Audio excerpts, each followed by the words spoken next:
어느덧 그리스도인의 완악한 마음이 거의 끝이 나갑니다. 매우 부정적으로 보이는 제목이지만 말씀드렸듯이 그 반대로 생명을 주는 말씀이었길 바랍니다. 간단히 정리하며 시작하겠습니다. 만약 하나님께 마음이 완악하다는 것이 삶의 어떤 영역에서 차갑고 둔감하고 무감각하며 굴복하지 않는 상태를 의미한다는 것을 이해하신다면 우리 모두는 하나님께 충분히 민감하지 못한 영역이 있다는 것을 인정할 수밖에 없을 것입니다. 저 같은 경우 치유나 신유에 있어서는 완악하지 않았지만 재정적인 측면에서는 주님께 완악했었다고 설명드렸었죠. 주님을 사랑하고 주님께 순종하는 주님의 자녀임에도 주님에 대해 완악한 부분이 있을 거라는 스스로에 대한 진단이 바로 섰을 때 비로소 치유가 시작됩니다. 또 우리는 몸을 가지고 세상을 살아가기 때문에 피치 못하게 세상을 통해 우리에게 다가오는 두려움과 불신에 대해 더 민감하고 주의를 빼앗기게 됩니다. 그러나 마음의 완악함을 일으키는 주된 원인은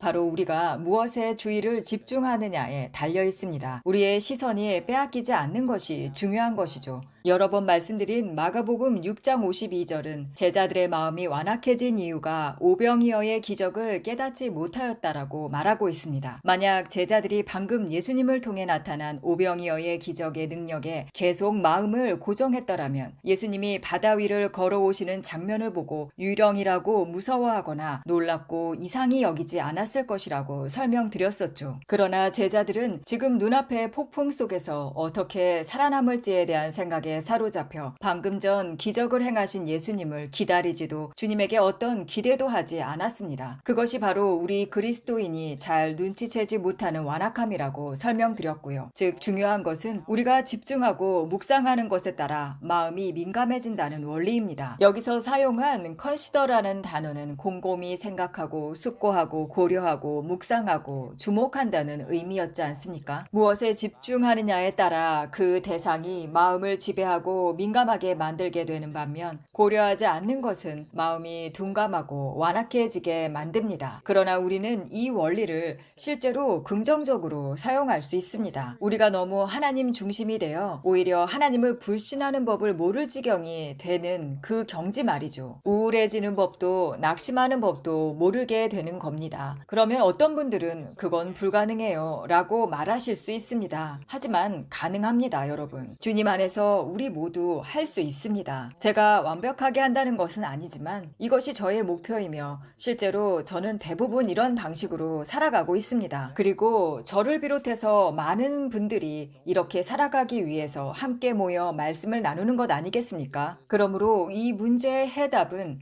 바로 하나님께 시선을 고정하는 것입니다. 문제의 원인이 무엇인지 이해하고 나면 결국 우리의 시선이 하나님이 아닌 다른 것들에 집중되어 있다는 것이죠. 바로 직전 기적을 체험하고 하나님의 말씀에 순종한 제자들이 바로 다음 폭풍에 주의를 빼앗겨 예수님을 기억 못하는 것처럼 말이죠. 우리는 우리가 집중하는 것이 무엇이든 그 대상에 민감해지거나 지배받게 된다는 원리를 기억해야 합니다. 문제의 원인이 그거라면 해답은 아주 간단합니다. 다시 초점을 맞추는 것입니다. 하나님의 나라와 그분의 의를 먼저 구하는 그 자리로 나아가면 다른 모든 것들이 자연스럽게 제 자리를 찾게 됩니다. 핵심은 우리의 주의를 다시 맞추고 그것을 전적으로 하나님께 집중하는 것이죠. 수도 없이 많이 들어온 그 말씀, 마태복음 6장입니다. 진부하다고 생각하지 마시고 한번 끝까지 들어보십시오. 들의 백합화를 보라고 말씀하신 구절이죠. 그것들은 수고도 아니하고 길쌈도 하지 않지만 솔로몬도 이들 중 하나만큼 아름답게 입지 못했다고 했습니다. 까마귀를 생각해 보아라. 그들은 씨를 뿌리지도 않고 거두지도 않으며 창고에 저장하지도 않지만 하나님께서 그들을 먹이십니다. 우리는 그들보다 훨씬 더 귀한 존재 아닙니까? 또 마태복음 6장 29절에 내가 너희에게 말하노니 솔로몬의 모든 영광도 이 꽃 하나만큼 훌륭하게 입지 못하였느니라 라고 쓰여 있습니다. 여러분, 여기서 백합화 한 송이를 가리킵니다. 아무것도 하지 않은 한 송이의 꽃조차도 하나님께서 돌보시기에 솔로몬의 그 모든 영광보다 아름답다고 쓰여 있습니다. 그리고 이어 말씀하시죠. 오늘 있다가 내일 아궁이에 던져지는 들풀도 하나님께서 이렇게 입히신다면 하물며 믿음이 작은 너희일까 보냐. 31절에는 그러므로 염려하여 이르기를 무엇을 먹을까 무엇을 마실까 무엇을 입을까 하지 말라고 하셨습니다. 이는 모든 이방인이 구하는 것이라. 너희 하늘 아버지께서 이 모든 것이 너희에게 있어야 할 줄을 아시느니라. 그런즉 너희는 먼저 하나님의 나라와 그의 의를 구하라. 그리하면 이 모든 것을 너희에게 더하시리라. 그러므로 내일 일을 위하여 염려하지 마라. 내일 일은 내일이 염려할 것이요 한날의 괴로움은 그날로 족하니라. 여러분, 여기 31절이 매우 중요합니다. 염려하여 이르기를. 그 구절을 한번 보십시오. 이 구절을 보시면서 동시에 지금 저는 마음의 완악함을 치유하는 방법은 결국 우리의 시선을 하나님께로 다시 맞추는 것이라고 말씀드린 것을 기억하시면서 말이죠. 이 구절의 방법을 말씀하고 계십니다. 아주 짧지만 강력한 진리죠. 즉 우리 삶에 들어오는 부정적인 불신, 의심, 두려움들에 대해 더 이상 민감하거나 지배받거나 통제되지 않을 수 있는 방법 말입니다. 하나님께서는 우리가 말함으로 생각을 받아들인다고 말씀하십니다. 여기서는 무엇을 먹을까 마실까 입을까 라고 말함으로써 그런 생각을 받아들이지 말라고 경고하시죠. 하지만 여기 아주 중요한 진리가 있습니다. 생각이 우리 안에 견고한 진이 되는 방식은 우리가 그것을 입으로 말하기 시작할 때입니다. 잠언 18장 21절 죽고 사는 것이 혀의 건세에 달렸나니 혀를 쓰기 좋아하는 자는 그 열매를 먹으리라. 우리의 말에는 초자연적인 권세가 있으며 대부분의 사람들은 이 사실을 이해하지 못합니다. 대부분 이 말을 믿지 않거나 들어본 사람들조차도 그것이 중요하지 않다고 여기며 거부해 버립니다. 왜냐하면 오늘날의 사회는 말의 중요성을 인정하지 않기 때문이죠. 사람들은 앉아서 아무렇지 않게 거짓말을 하기도 하고 온갖 말을 쏟아냅니다. 구체적으로 말하자면 오늘날 정치인들 중에는 입만 열면 거짓말을 쏟아내는 이들이 많습니다. 그들은 아무런 양심의 가책이나 죄의식조차도 느끼지 않죠. 그래서 이런 메시지는 오늘날 우리 사회에서는 인기가 없습니다. 사람들은 온갖 말을 하고 그것들을 글로 써놓기까지 합니다. 좋은 변호사만 있으면 그것조차도 아무 의미가 없을 수 있죠. 법적으로 빠져나갈 수도 있고 책임을 회피할 수도 있기 때문입니다. 그래서 오늘날 대부분의 사회에서는 말이 그다지 중요하게 여겨지지 않습니다. 하지만 성경과 하나님의 나라에서는 말은 엄청난 권능을 가집니다. 하나님은 결코 자신의 말씀을 어기지 않으십니다. 우리가 우리의 말을 어긴다면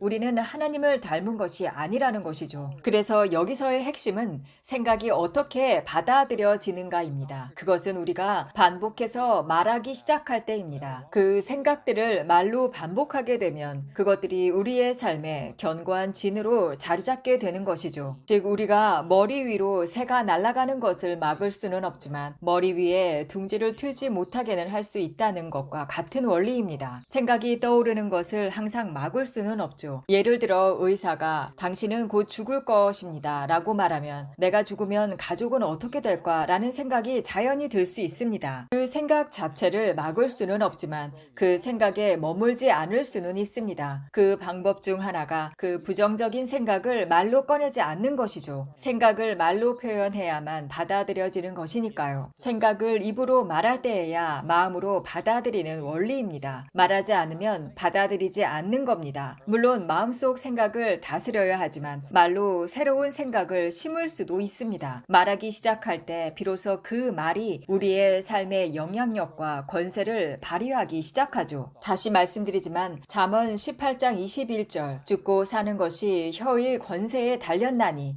라고 말씀했습니다. 부정적 생각과 하나님의 말씀에 반하는 말을 내뱉어 죽음을 불러올 수도 있고 반대로 생명을 선포할 수도 있습니다. 성경은 죽고 사는 것 외에 이것저것 많이 달려있다고 하지 않았습니다. 말씀드리자면 입에서 나오는 모든 말은 생명이나 죽음일 뿐 그 외에 선택지는 없다는 것이죠. 부정적 생각과 하나님의 말씀에 반하는 말을 내뱉어 죽음을 불러올 수도 있고 반대로 생명을 선포할 수도 있는 것입니다. 성경은 죽고 사는 것 외에는 이것저것 많이 있다고 하지 하지 않았으니까요. 안타깝게도 대부분의 사람들은 예를 들어 의사가 나쁜 소식을 전하고 누군가가 괜찮으세요? 라고 물으면 그냥 감정을 토해내듯 있는 그대로 부정적인 말들을 쏟아붓습니다. 그 의심과 불신을 전부 말로 표현해 버리는 것이죠. 그 질문을 기점으로 계속 부정적인 것들을 반복해서 말하게 되는 거죠. 제가 말하는 건 그러면 누군가는 이렇게 묻습니다. 그럼 이런 현실조차 인정하지 말라는 건가요? 현재 있는 것을 없는 것처럼 무시하라는 것이 아닙니다. 로마서 4장에서 말하는 하나님의 믿음은 존재하지 않는 것을 존재하는 것처럼 부르는 것입니다. 그것이 하나님의 믿음이에요. 지금 존재하지 않더라도 이미 이루어진 것처럼 말하는 것입니다. 이 내용은 특히 하나님께서 아브람의 이름을 아브라함으로 바꾸신 장면과 관련이 깊습니다. 그의 이름은 존귀한 자에서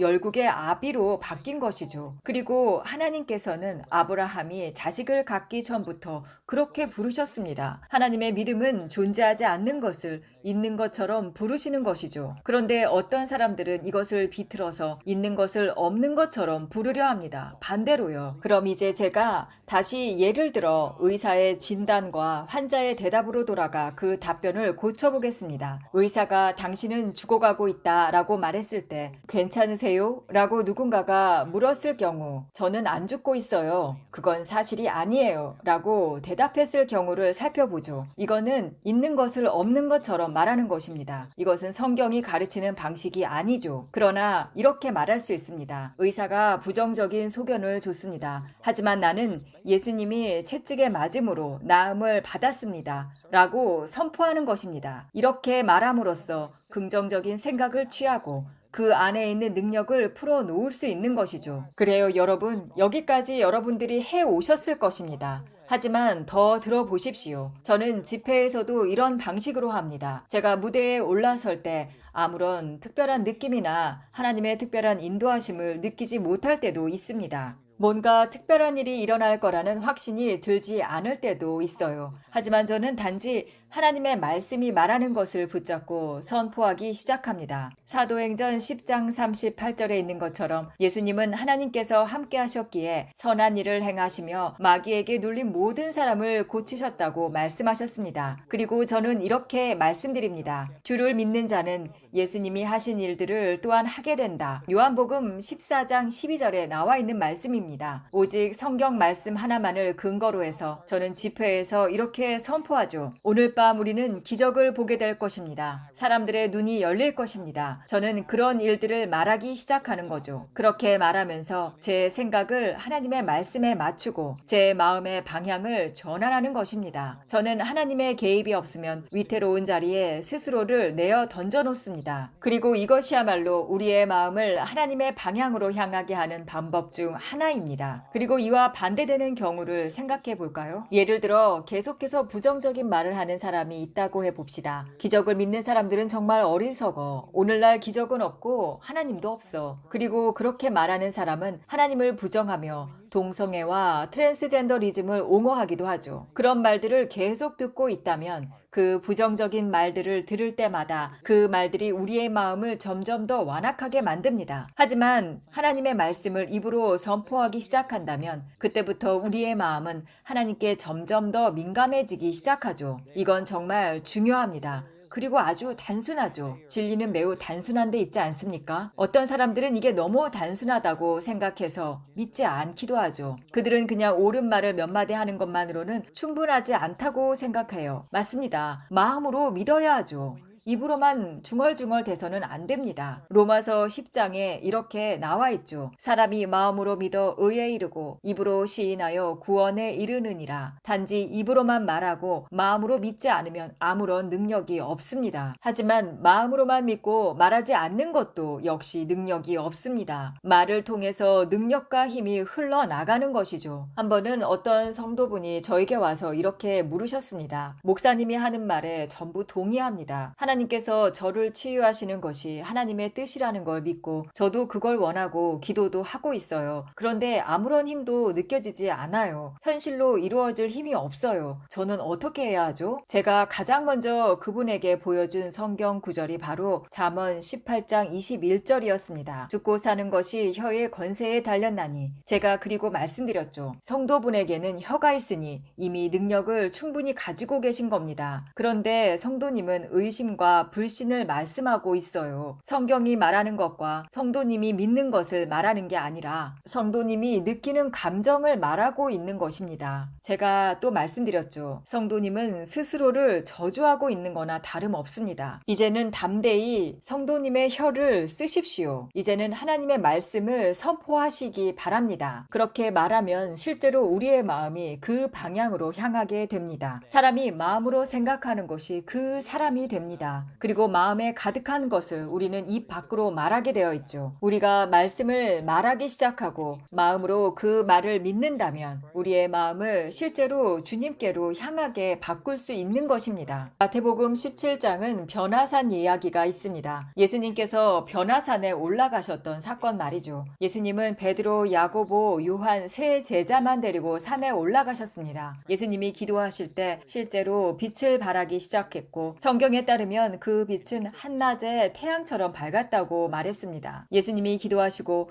그 빛이 그분에게서 흘러나왔을 때 그들을 덮는 영광의 구름이 생겼고 그 구름 속에서 하나님의 음성이 들려왔습니다. 이는 내 사랑하는 아들이니 그의 말을 들으라. 그들은 또한 모세와 엘리야가 예수님과 이야기하는 것까지 보았죠. 정말 영광스러운 체험이었을 것입니다. 그들은 그렇게 산 꼭대기에서 시간을 보냈고 그 산에서 내려왔을 때 남아있던 9제자 주위에 사람들이 몰려있는 것을 보았습니다. 사람들은 왜 이 아이가 고침받지 못했는지 제자들에게 묻고 있었던 것이죠. 14절에 그들이 무리에게 이르매 한 사람이 예수께 나와 꿇어 엎드려 이르되 주여 내 아들을 불쌍히 여기소서. 그가 간질로 심히 고생하여 자주 불에도 넘어지고 물에도 넘어지나니 내가 그를 주의 제자들에게 데려왔으나 능히 고치지 못하더이다. 이것은 참으로 안타까운 현실입니다. 우리는 제자들인데 그것은 곧 우리가 스승 되신 예수님을 닮아야 한다는 뜻이죠. 우리는 그분을 대표해야 합니다. 그런데 이 제자들은 예수님께서 하셨던 일을 하지 못했습니다. 그러나 예수님은 이미 제자들에게 권능을 주신 다음이었어요. 마태복음 10장에서 예수님은 그들에게 모든 병과 모든 질병, 모든 귀신을 쫓아낼 권능을 주셨습니다. 그들은 이미 능력도 권세도 가지고 있었고 하나님께 받은 사명도 있었습니다. 그런데도 그들은 믿음이 역사하는 것을 보지 못했습니다. 여기서 중요한 것은 예수님이 이 상황에 어떻게 반응했는가입니다. 지금 이 영상을 보시는 분 중에는 이건 좀 불공평한 것 같아요 라고 생각하는 분도 있을 수 있습니다. 우리는 예수님이 아니니까요. 예수님이 하신 일들을 똑같이 할 수는 없죠. 그리고 어떤 분들은 우리가 더 높은 수준으로 올라가야 한다 말하기보다는 하나님을 더 잘 대표해야 한다고 말하기보다는 오히려 저에게 당신은 사람들을 정죄하고 있어요 라고 말씀하시는 분도 있을 거예요. 예수님이라면 그냥 그들의 어깨를 감싸며 이렇게 말씀했을 거라고 생각하실 수도 있죠. 얘들아 괜찮아. 너희는 지금 최선을 다하고 있어. 성장 중이니까 계속 해보자. 이렇게 격려만 했을 것이라고 말이죠. 하지만 예수님은 그렇지 않으셨죠. 제가 예를 하나 들겠습니다. 한 번은 어떤 목사님이 본인이 치유 시리즈를 시작하려고 한다고 저를 식사에 초대했습니다. 제가 치유에 대해 자주 가르친다는 것을 알고 계셨기 때문이죠. 그래서 제 의견을 듣고 싶다고 하시며 몇 가지 질문을 하셨죠. 그중 하나가 왜 사람들은 치유받지 못할까요? 라는 질문이었습니다. 그래서 제가 말씀드렸죠. 항상 단순한 것은 아니지만 그중 하나는 믿음이 없다는 겁니다. 그들이 하나님을 믿지 않기 때문이죠. 그 말을 듣고 그 목사님은 정말 화를 내셨습니다. 그분이 말씀하시기를 나는 절대 그런 말은 할 수 없습니다. 우리 성도들에게요. 저는 이제까지 어떤 성도에게든 당신은 믿음이 부족합니다. 하나님을 믿지 않았어요 라고 한 번도 말해본 적이 없어요. 저는 절대 할 수 없습니다. 그건 너무 정죄하는 느낌이잖아요. 저는 항상 긍정적으로 대하려고 합니다. 라고 말씀하셨습니다. 그리고 그분은 그 다음 주 주일에 목사님의 교회에 저를 초대했습니다. 그래서 저는 가서 예배를 함께 드렸죠. 그분은 지금 우리가 보고 있는 이 본문 말씀을 읽었습니다. 예수님은 제자들이 귀신을 쫓아내지 못했을 때 이렇게 대답하셨습니다. 믿음이 없고 패역한 세대여, 내가 얼마나 너희와 함께 있으며 얼마나 너희를 참으리요. 그를 이리로 데려오라. 수천 명의 성도를 목회하던 그 목사님은 이렇게 말했습니다. 나는 절대로 이런 말을 할 수는 없을 것입니다. 누군가 상처받을 수도 있고 기분 나쁠 수도 있으니까요. 라고 말이죠. 어떤 면에서는 그분은 예수님보다 더 그리스도인처럼 행동하려고 했던 셈이었습니다. 예수님보다 더 많은 연민, 동정, 자비, 친절을 보여주려 했던 거죠. 하지만 예수님의 제자들이 이 귀신을 쫓아내지 못했을 때 예수님은 믿음이 없고 패역한 세대여, 내가 얼마나 더 너희와 함께 있어야 하겠느냐고 제자들을 책망하셨습니다. 다시 말해 예수님은 얘들아, 이건 내 잘못이야. 내가 산 위에 올라가 있었잖아.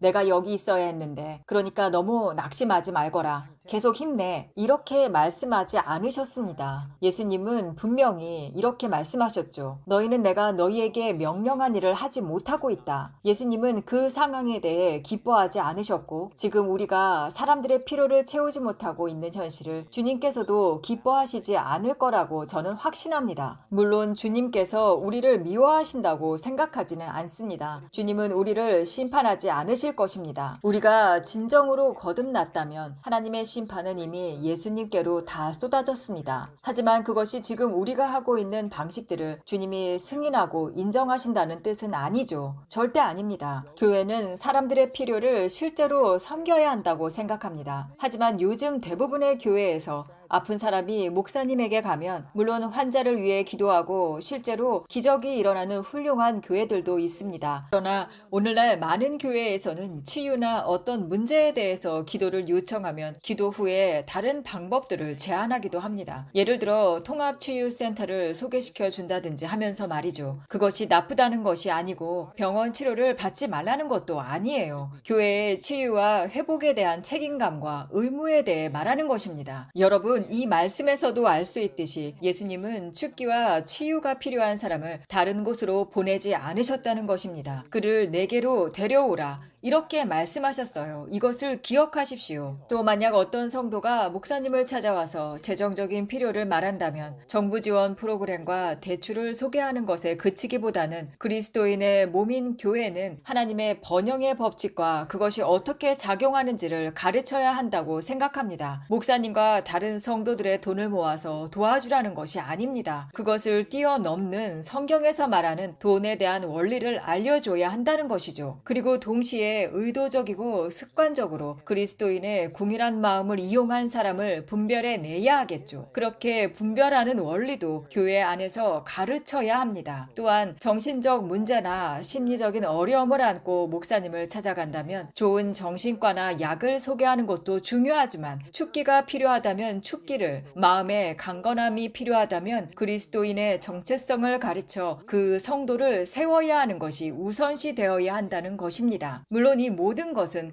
성경을 근거로 세워져야 하겠죠. 여러분, 지금 저는 예수님이 예수님의 능력을 받은 제자들의 무능력함을 책망하신 후에 그 환자를 다른 곳으로 보내지 않으시고 예수님께로 오게 하셨다는 말씀을 근거로 말씀드리고 있는 것입니다. 여러분, 슬픈 사실이 무엇인지 아십니까? 한마디로 최근 교회는 전체적으로 볼 때 사람들의 실제적인 필요를 채우려고 하지 않는 것입니다. 정말 슬프게도 제가 하나 말씀드리고 싶은 것은 이것이 바로 대부분의 사람들이 교회에 가지 않는 이유 중에 하나라는 겁니다. 왜냐하면 교회가 어느 순간부터 육체적, 재정적, 감정적 필요를 돌보는 일에서 물러나 버렸기 때문이죠. 그리고 오늘날 천국과 지옥에 관한 문제만을 대변하는 교회를 올바른 교회라고 말하기도 합니다. 당연하죠. 천국과 지옥은 당연히 말해야 합니다. 그것을 알려야 하는 것이 교회의 사명입니다. 그러나 죽음 이후의 삶이 있다는 것과 동시에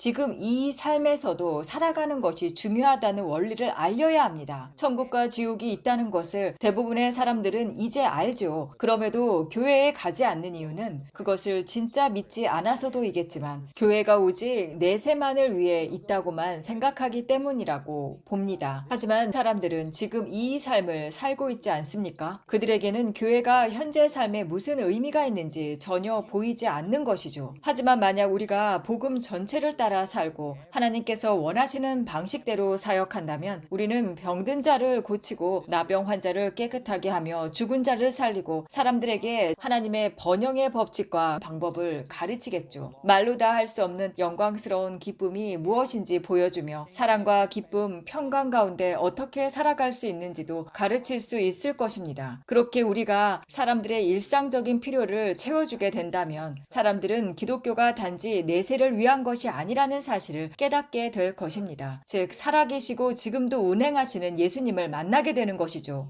그렇게 사람들은 기독교가 단지 내세를 위한 것이 아니라는 사실을 깨닫고 살아계신 예수님을 경험하며 기독교는 지금 이 땅에서도 가장 좋은 삶을 사는 길이라는 것을 알게 될 것입니다. 하지만 오늘날 교회는 전반적으로 그렇게 하고 있지 않아요. 예수님은 제자들이 그 아버지와 아들의 필요를 채우지 못했던 그 상황을 기뻐하지 않으셨어요. 오늘날 우리가 사람들의 필요를 채우지 못하고 있는 모습도 주님은 기뻐하지 않으실 것입니다. 우리는 사람들을 다른 곳으로 보내면 안 됩니다. 그래서 결국 많은 사람들에게 교회란 죽기 전에 하나님과 관계를 회복하기 위한 장소로 여겨질 때가 많아요. 그래서 많은 사람들은 죽기 직전이 되어서야 하나님과 올바른 관계를 맺으려고 합니다. 그러나 지금 이 순간 하나님을 섬기는 데에는 아무런 유익도 보지 못하는 것이죠. 그건 분명히 잘못된 생각이라고 봅니다. 예수님은 그 당시에도 그것을 기뻐하지 않으셨어요. 그러면 지금도 기뻐하지 않으시겠죠. 그래서 예수님은 말씀하셨습니다. 믿음이 없고 패역한 세대여, 내가 언제까지 너희와 함께 있으며 언제까지 너희를 참으리요. 그를 이리로 데려오라. 이 말씀은 예수님께서 제자들이 이 일을 하기로 기대하셨다는 것을 보여주시죠. 마찬가지로 예수님은 예수님의 이름으로 우리가 사람들의 필요를 채우기를 원하십니다. 정말 강력한 원리입니다. 어쨌든 예수님은 그 아버지에게 아들을 자기 앞으로 데려오게 하셨다는 거죠. 예수님은 귀신을 꾸짖고 내쫓으셨습니다. 그리고 그 아이를 되돌리셨죠. 온전하게요.